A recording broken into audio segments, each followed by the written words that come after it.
Hey folks, happy Saturday morning rant. I got so much I want to talk about. I went to Brazil, as y'all know. I went to Puerto Rico this week. I had sort of a good and bad week. I mean, most of my weeks are like that these days. But on the bad side first, so then I could get to some good shit.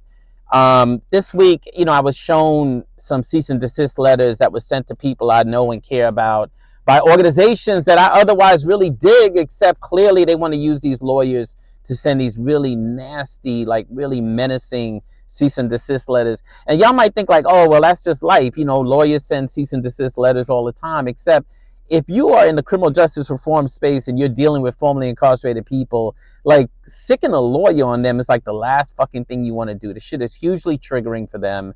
It means that they got to go out and spend a little bit of money they got to go hire a lawyer to try to defend themselves. And it just is antithetical to anything you say you fucking care about. But why should I be surprised? Literally, there's organizations out there celebrating things that I've given birth to without even fucking acknowledging me for it. Like, funny how leaders who've never built shit are the first ones to be around, running around, like literally claiming the ideas, the opportunities, and the gifts that others bring to the table. But you know what they say, like, you will never be criticized by someone doing more than you. You'll always be criticized by people doing less than you. It's always the little people who are trying to pretend like they're fucking leaders out there stealing your shit, putting their name on it, and then fucking criticizing you. Like, that's just never somebody who's doing more than you. Never. And the thing about this cancel culture shit that exists in the criminal justice reform space is like literally the better you are at canceling people is the more of a fucking hypocrite you are. And people see it. Like your little bag of swag, your little t-shirts, your little sweatshirts, all that shit. Like, that's not stopping people from seeing who you are. They might take that shit. People ain't got no resources. They're going to take your little t-shirts. They're going to take your little sweatshirts and your little stuff, your little mugs and shit. But that don't mean they don't see your bullshit. Like, they see you. The emperor has no clothes, bitch. Like, they fucking see you. So look, that's the bad part of my week. The good part of my week is I had a chance to be in Puerto Rico with an organization that I donate to, that I support, and I had a chance to see black leaders in particular grapple with the intersection of like healing and accountability, investing in people versus being compassionate, holding people accountable, holding people responsible for getting their work done, and at the same time giving them the tools to be able to do so. I mean, it's like it was just so refreshing to see an organization grappling with those things. And it's not that you're going to get it right. You're not always going to get it right, and I get that. But if you at least grapple with it, then that shows some level of like interest in living up to the values you say you care about.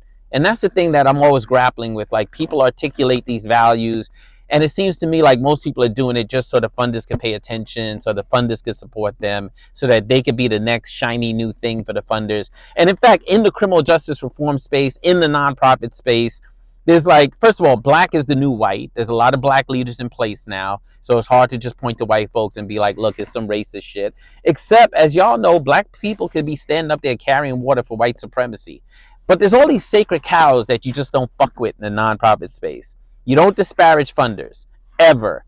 Unless you like one-on-one and you fucking check the nigga to make sure he ain't got no microphone on. You don't disparage funders.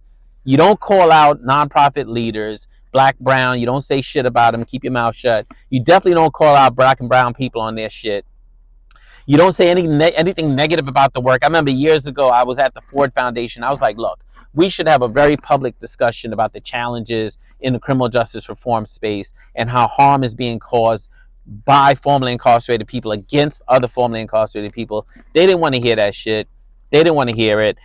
They were like, yo, you gotta only talk about positive shit. Never talk about negative shit. And the truth is, the Ford Foundation is literally staffed by fucking thugs and lawyers. Like, there's some good people there, but for the most part, it's like any other multi-million-dollar business. I don't care if you're black, brown, gay, straight, white, blue, yellow, orange. I gotta call a spade a spade. That place is the most buttoned up, thugged out motherfucking foundation that I've ever seen in my life. And the interesting thing is, like, they're the biggest, so everything trickles down from there. So if the Ford Foundation could sick their lawyers on you, then any foundation could sick their lawyers on you. If the Ford Foundation could blacklist you, any foundation could blacklist you. If the Ford Foundation can decide that you're not the leader of the day that's going to get shit, Any foundation can decide that. And every once in a while, the Ford Foundation will literally send an email telling other foundations, don't fuck with you. And that is it. You're fucking done. I don't care if you're formerly incarcerated, you worked hard to get into the nonprofit space and into the philanthropic space. One email from someone at Ford and you're done. Like, and they'll send it very subtly. They won't be like, I'm blacklisting this person. They'll be like, hey, just want to bring your attention to some of the behaviors of this particular leader. What they're really saying to all the other foundations is, that nigga's done. Don't give that nigga no more money. And they throw around words like social justice, human justice, restorative justice, but it's all about brand. It's all about the brand. It's just like back in the days, I think the word was radical chic. That's what they are, radical chic. As long as you hang around black folks, back then it was Black Panthers. Now it's just what? Black Lives Matter and whatever comes next, George Floyd supporters. As long as you bring people like that into your space, you bring them on the Upper East Side, the Upper West Side. You bring them to Beverly Hills, places like that. You have them schmooze with wealthy, white, progressive folks. Boom, you've checked the box for your own legitimacy. Even if you're exposing people to the very systems and the very people who have benefited from the oppression that they're trying to fight out in the world. Doesn't matter. Doesn't matter what they do out on the battlefield. What matters is that they come into these swank homes on the Upper East and Upper West Side. They sit down at tables with fucking 6 forks, 6 knives, and 6 spoons, confused about what the fuck to do with all those utensils. And they play the game of like, nigga, tell us about yourself. I've literally sat at tables with 9 white people. I'm the only black person. And they spend 2 hours telling me what it's like to be black in America. And I'm sitting there like, motherfuckers, I can tell you what it's like to be black in America because I can tell you what it's like to be black in this fucking apartment right now tonight. Look, generally the nonprofit space is pretty infuriating. The nonprofit sector alone, which is supposed to be dedicated to social justice, dedicated to equality, often falls short. Like literally not even providing fair and equal opportunities for black leaders. All these hurdles in place, all these challenges in place that black people in particular face in this sector. I mean, while it's super disheartening, the truth is that it's also reflective of, again, of the systemic issues that people are fighting with on the outside, except you come into the nonprofit sector thinking this is going to be the vehicle to get some shit done, quickly realize you're in the middle of some shit that's created by government, the same government that has had you inside of all these other systems of oppression. So you got to figure out how to do the work within that container and still do it with integrity. And then to top it off, you got black folks now who have emerged into leadership and they're literally protecting the very system that they say they're trying to dismantle. Crazy. Talk about representation. I said there's more black people in leadership. They are, but many of them are just tokens. And I'm going to talk about tokenism in a second. The truth is there's not a lot of representation. Yes, there was the George Floyd moment. You remember him? George Floyd got murdered a few years ago.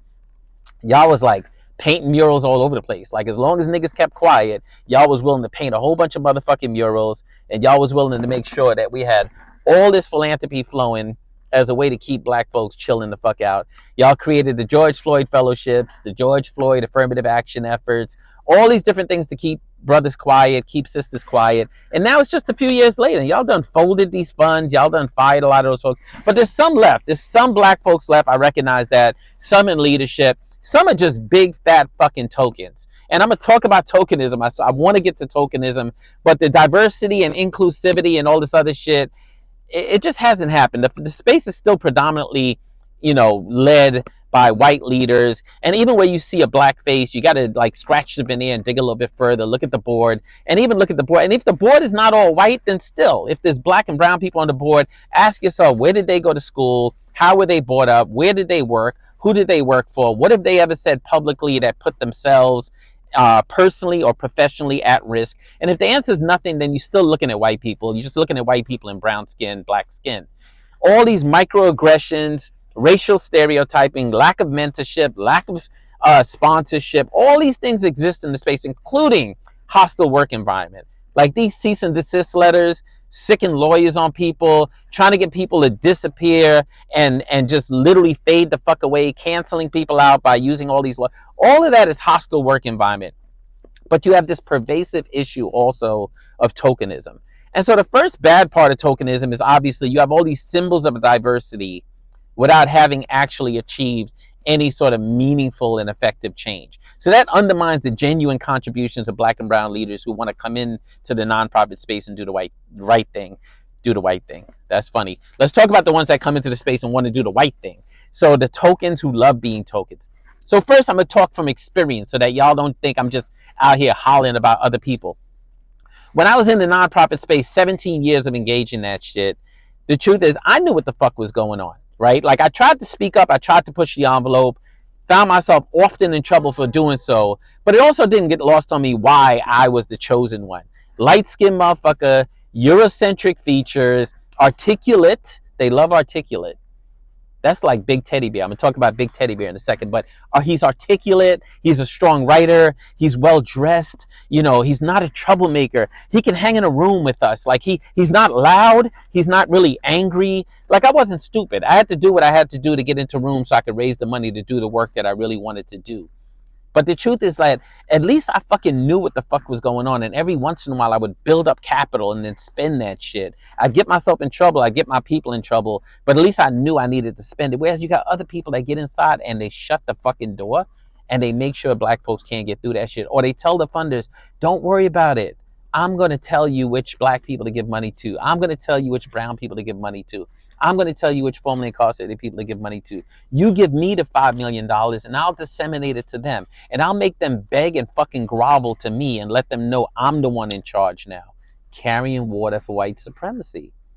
That shit exists all across the criminal justice reform space. I think like 60 to 70% of leaders in the criminal justice reform space either very deliberately are playing this game or are playing it because they're scared to death of folks who are actually in charge. And that's what happens, right? Like if you are black, brown, formerly incarcerated, and you now are the poster child for philanthropy, and they're giving you the money, and they're protecting you because you're the Negro that gives them legitimacy. You're the Negro that allows them to be like, box checked, gave money to those motherfuckers. Then guess what? Everyone else knows not to fuck with you, except there's a conversation behind the scene and in the hallway all about you. People fucking hate you. People know you're in the way, and they're just scared and they don't know what to do about it. I've seen it. And I understand why people don't want to speak up because it can be a very scary place, particularly if you're formerly incarcerated. And as soon as you speak up, suddenly you're getting these really caustic, nasty, threatening cease and desist letters from these big law firms, Sullivan Cromwell, Schulte Roth, all these other big players that are providing pro bono legal support to nonprofits. But that is now being used by formerly incarcerated leaders to harm other formerly incarcerated leaders. And I'm not suggesting people don't do shit wrong. I don't believe in bad people, but I do believe people do bad things. I'm not stupid. It's not lost on me that people do things wrong, but people do things wrong in the criminal justice system, and you're saying they deserve a chance. They deserve an opportunity. Like, which is it? Oh, they don't deserve an opportunity when they're fucking with you. They just deserve an opportunity when someone else is the victim, when someone else feels aggrieved. But as soon as they're in the way of your leadership and your access to resources and your access to places like the Ford Foundation, now we got to get rid of them. Now we got to send them these letters that scare the fuck out of them and make it so that they never come back. Now we got to marginalize them. Now we got to send them back to the ghetto, right? That's what the fuck y'all are doing. And the shit is so obvious. And, you know, the more I talk about it, the more I think other people are going to come out the closet and talk about it because there's a lot of buzz. There's a lot of people coming to me telling me that what I'm saying in these rants is what they're experiencing day to day. So systems of oppression are durable and they reinvent themselves right while you're trying to dismantle them. And they often reinvent themselves where black, brown, marginalized people are moved to the center. There's resources poured in. And now those same black, brown faces that were the strongest voices about dismantling the system have literally become the ones upholding the system. And that shit is fucked up. Anyway, you would think I'd be in a better mood hanging out in Brazil and hanging out in Puerto Rico. But don't worry, I'm going to some cold-ass fucking cities next in the rest of my travel. But there's nothing about the tropics and there's nothing about Brazil that softened me up on this nonprofit industrial complex bullshit. Like at Gem Trainers, I work with some of the most amazing nonprofits that are trying to do the right thing. Nobody's perfect. That's the whole point. None of us are in jeopardy of mastering shit. But at the same time, I also get a chance to see all these other nonprofits that I would never fucking work with unless they decided they wanted to do the right thing, but that are out there causing a tremendous amount of harm. And y'all better hope I don't keep making money in real estate. You better hope the real estate market continues to fucking deteriorate. Because the better I do, the more I'm calling y'all out until we have a criminal justice reform space that matches the vision that people had in the beginning, people who suffered with blood, sweat, and tears to create the shit that now hugely benefits you. That's all I got for y'all on this Saturday. I want to go enjoy the rest of my day. I'm back in beautiful Harlem. I love Harlem. I love New York City. I'm glad to be home. Nobody's going to steal my rainbow. And in the meantime, I hope the same for y'all. Y'all have a good weekend. Peace.